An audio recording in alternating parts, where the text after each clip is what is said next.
এদিকে নির্বাচন কমিশন সূত্রে খবর, লজিক্যাল ডিসক্রিপেন্সির আওতায় এখনো পর্যন্ত ৩২ লক্ষের নিষ্পত্তি হয়েছে। এর মধ্যে প্রায় ৪০% নাম বাদ গেছে, অর্থাৎ প্রায় ১৩ লক্ষ নাম। এখনো ২৮ লক্ষের নিষ্পত্তি বাকি রয়েছে। এই হারে নাম বাদ গেলে আরও প্রায় ১১ লক্ষের নাম বাদ পড়তে পারে, ফলে মোট প্রায় ২৪ লক্ষ নাম বাদ যাবে। সেক্ষেত্রে এ রাজ্যে মোট ভোটার সংখ্যা হওয়ার কথা প্রায় ৬,৮০,০০,০০০, অর্থাৎ সেক্ষেত্রে মোট প্রায় ৮৬ লক্ষ ভোটারের নাম বাদ পড়তে পারে। রাজ্য জুড়ে আজকে পালিত হবে রামনবমী। একদিকে মিছিলের প্রস্তুতি যেমন রয়েছে, তার পাশাপাশি কড়া নিরাপত্তার বন্দোবস্ত। আগামীকাল পর্যন্ত তিথি রয়েছে, আর ইতিমধ্যেই রামনবমীর প্রস্তুতি এবং নিরাপত্তা নিয়ে গতকাল বিশেষ বৈঠক হয়ে গিয়েছে নবান্নে। কন্ট্রোল রুম খোলা হয়েছে। সূত্রের খবর, আজ থেকে শুরু করে রবিবার পর্যন্ত জেলায় জেলায় রামনবমীর মিছিল হওয়ার কথা রয়েছে। ভবানীপুরে কর্মসূচিতে অংশ নেবেন শুভেন্দু অধিকারী। আজ সবথেকে বেশি মিছিল হতে পারে হাওড়া, চন্দননগর এবং ইসলামপুরে। ওই সমস্ত এলাকায় বিশেষ নজরদারির সিদ্ধান্ত নেওয়া হয়েছে। নবান্ন সূত্রে খবর, মোট ৩,০০০ পুলিশ মোতায়েন থাকবে রামনবমী উপলক্ষে। প্রয়োজনে সিআরপিএফ এর সাহায্য নেওয়া হবে।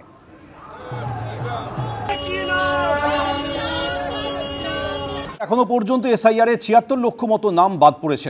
এই হারে চললে বাদ পড়তে পারে আরও ১২ লক্ষ নাম। সব মিলিয়ে ৮৭ থেকে ৮৮ লক্ষের নাম বাদ পড়ার সম্ভাবনা রয়েছে। প্রথম সাপ্লিমেন্টারি লিস্টে আরও প্রায় ১৩ লক্ষের নাম বাদ। এখনও আরও প্রায় ২৮ লক্ষ ভোটার নিয়ে নিষ্পত্তি বাকি রয়েছে।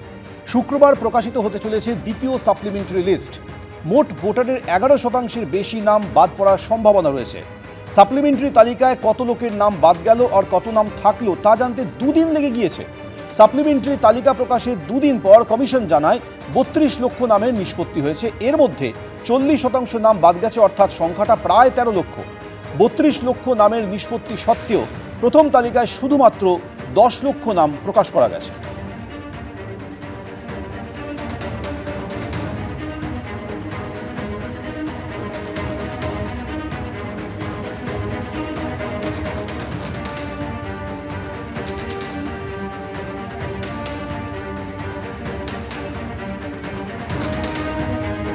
প্রাক্তন পুলিশ কর্তা সলিল ভট্টাচার্য রয়েছেন আমাদের সঙ্গে টেলিফোন লাইনে। সলিলদা, সামনেই নির্বাচন রয়েছে, ইতিমধ্যেই কেন্দ্রীয় বাহিনী এসে গিয়েছে, পুলিশের বারবার মিটিং হচ্ছে, নিরাপত্তার কড়াকড়ি। জিৎ মুখোপাধ্যায় নামে একজন ব্যক্তি, স্থানীয় বাসিন্দারা বলছেন এলাকায় তার যথেষ্ট দাপট রয়েছে।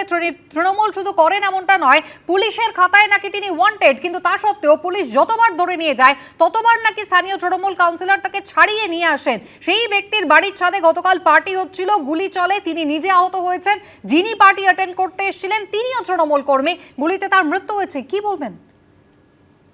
দেখো, বলার তো কিছু নেই, সব তো পরিষ্কার পরিস্ফুট হয়ে গেছে। দেখ, বাঘাযতীনের মধ্যরাতের ঘটনা আবার প্রমাণ করলো যে কলকাতা দুষ্কৃতকারীদের শহরে পরিণত হয়েছে।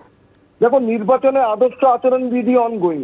ভারতবর্ষের নির্বাচন যতই সক্রিয়তার সাথে নির্বাচন সুসম্পন্ন করার প্রচেষ্টা চালিয়ে যাক, আর কেন্দ্রীয় বাহিনী, এরিয়া ডমিনেশন, রাজ্য পুলিশ, কলকাতা পুলিশের যথেষ্ট তথাকথিত সক্রিয়তাকে পশ্চিমবঙ্গের অপরাধী দুষ্কৃতকারীরা, যারা প্রধানত শাসক দলের ছত্রছায়া অবাধে বিচরণ করছে, পরিষ্কার প্রমাণিত যে এখনো তাদের অবস্থান থেকে সেই দুষ্কৃতকারীরা সরে আসেনি। আইনের শাসন অবলুপ্তির পথে। শাসকের আইন ১.৫ দশক ধরে যেভাবে ছড়িয়ে জিওপার্ডাইজ হয়েছে, শত প্রচেষ্টা সত্ত্বেও তার থেকে বেরিয়ে আসা খুবই কঠিন। পুলিশের বেআইনি অস্ত্র, বোমা, বারুদের উদ্ধার, ঘটনার পেছনে কতটা সততা, কতটা পবিত্রতা আছে সে সম্পর্কে মানুষ সন্দিগ্ধ। যা উদ্ধার হচ্ছে আজ পর্যন্ত, source of procurement of illegal arms, আজ অ্যামুনিশন, আজ এক্সপ্লোসিভ, আজকে সংবাদ মাধ্যমে অপ্রকাশিত, সাধারণ মানুষের কাছে অজানা। মানুষ জানতে পারে না কোথা থেকে ইলিগাল অস্ত্র পেয়েছে, নাকি এটা ইমপ্ল্যান্ট করে দিচ্ছে পুলিশ।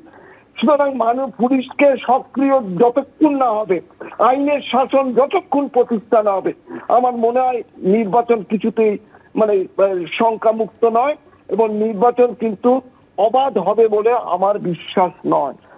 ধন্যবাদ। যে জিৎ মুখোপাধ্যায়, যার বিরুদ্ধে একাধিক অভিযোগ রয়েছে পুলিশের খাতায়, স্থানীয় বাসিন্দারা অভিযোগ করছেন যে বিভিন্ন ক্রিমিনাল অ্যাক্টিভিটির অভিযোগ তার বিরুদ্ধে রয়েছে। একজনের মৃত্যু হয়েছে গতকাল, রাহুল দে। তার ভাই কি বলছেন শোনাব আপনাদের। পরিচিত, কিন্তু অনেক দিনের কথা হয় না, অনেক দিন কথা বলে না। হঠাৎই আজকে কেন ডেকে নিয়েছে সেটা আমি জানি না। বহু বছর ওদের সঙ্গে কথা হয় না, হঠাৎই আজকে আমি শুনে এটাই অবাক হচ্ছি যে হঠাৎ কেন আজকে ওই বাড়ির ছাদে আমার দাদা বলছে যে এরকম অন্ধকারে কিছু ছেলে হঠাৎই উঠে আসে, এসে নাকি বলে যে এখানে কে আছে, এরকম কিছু একটা নাম ধরে জিজ্ঞেস করে, বাকি তারপরে নাকি এরকম ফায়ারিং হয়েছে। নিজের বাড়ির ছাদে ডেকে এনে ফায়ারিং, মানে তো এটা চক্রান্তই লাগবে। ঝামেলা ছিল না, কথা বলতো না অনেক বছর। যিনি ডেকে এনেছিলেন তার নাম জিৎ মুখোপাধ্যায়, যার বিরুদ্ধে একাধিক অভিযোগ রয়েছে। বিভিন্ন রকম সমাজ বিরোধী কার্যকলাপের সঙ্গে তিনি জড়িত ছিলেন, এমনকি পুলিশের খাতায় তিনি ওয়ান্টেড। পাটুলি থানার বাইরে জিৎ মুখোপাধ্যায় ওয়ান্টেড বলে লেখা রয়েছে। যতবারই পুলিশ ধরে নিয়ে যায় ততবারই নাকি তৃণমূল কাউন্সিলররা গিয়ে তাকে ছাড়িয়ে নিয়ে আসেন। স্থানীয় বাসিন্দারা এমনটাই অভিযোগ করছেন। কিভাবে তার দাপট এত বাড়লো? তিনি ডেকে পাঠিয়েছিলেন গতকাল তার ফ্ল্যাটে, এবং এ ধরনের আসর নাকি মাঝে মাঝেই বসতো, যেখানে গতকাল একেবারে সন্ধ্যে থেকে বাকবিতণ্ডা শুরু হয়েছিল এবং তারপরে 3 রাউন্ড গুলি চলে, এমনটাই জানা যাচ্ছে। রাহুল দে নামে আরো এক তৃণমূল কর্মী, তার মৃত্যু হয়েছে। এই জিৎ মুখোপাধ্যায় আহত অবস্থায় হাসপাতালে চিকিৎসাধীন রয়েছেন। বাইকে করে অন্তত 6 থেকে 7 জন এসেছিল, যাদের হাতে রডের মতো কিছু জিনিস ছিল। তারা শুধু বাইক ভাঙচুর করেই থামেনি, পাশে যে গাড়ি ছিল সেগুলো ভাঙার চেষ্টা করে, এমনকি জ্বালিয়ে দেবে এমন পরামর্শ করছিল। স্থানীয় বাসিন্দারা রীতিমতো আতঙ্কে রয়েছেন।